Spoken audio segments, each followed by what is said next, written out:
The first website that I would recommend to you is something you probably already know, but it's Pinterest. It's a very good website to finding images of all kind of variation. Not only because it allows you to find references that you're looking for, or images that you're looking for, but it also basically then, once you've looked for something, gives you more in your Pinterest feed. And so once you've looked for references and then maybe the next day you're looking for more, it already will probably give you references that might go in the direction that you're looking for. Also, of course, if you already have something that you like this, you can then check the side panel here for even more things that look like this to find even more of what you might look for. But of course, something that you might worry about, or something that you might want to do, is if you're looking for references, original references, for example, what you don't want to find is like, for example, AI generated images. They have a filter for that now too, which you can find here in these settings. Yeah, it's just here at the bottom left, the settings panel. If you click on that, I think it's refine your recommendations. Then you can go here to Gen AI interest and just disable all the, all the topics you don't want to find generated images in.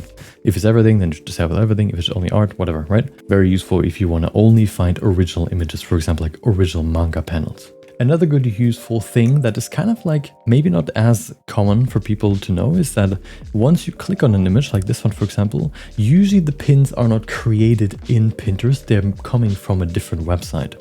This one is coming from Behance, as you can see here. So this one is something that somebody pinned that they saw on Behance, and then you can see it here. But oftentimes, or sometimes at least, this is not the only image that was part of the original link. And you can access the original link. Usually, if you hover over it, you can see this visit site thing. And then once you click on it, you get brought back to where the original pin came from. And then sometimes you can even find more references of that one image that you've initially seen. So here, for example, you can see it's a whole set of images that you wouldn't have seen if you only saw the original pin. So it's worth checking. Oh, I like this one. This one is exactly what I'm looking for. Is there a website that this came from? And is there more of what I'm looking for? Rather than going through the, hey, you might like this too section right here. It might be worth clicking in this one too.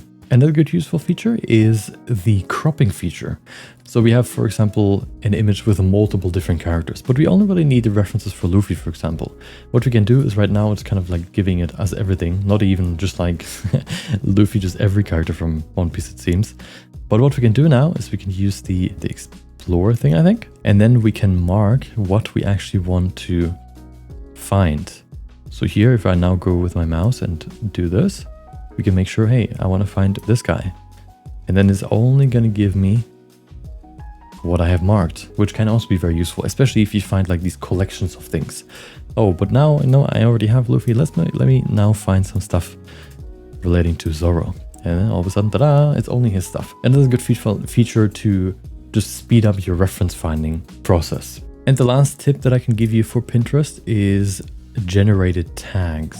If you see under the image like gray tags, I'm going to show you an image right here of what that looks like. You can also click on those to find more of what it says. Or it gives you like inspiration that you can then, for example, type into the search bar as well on top of what you've already typed in.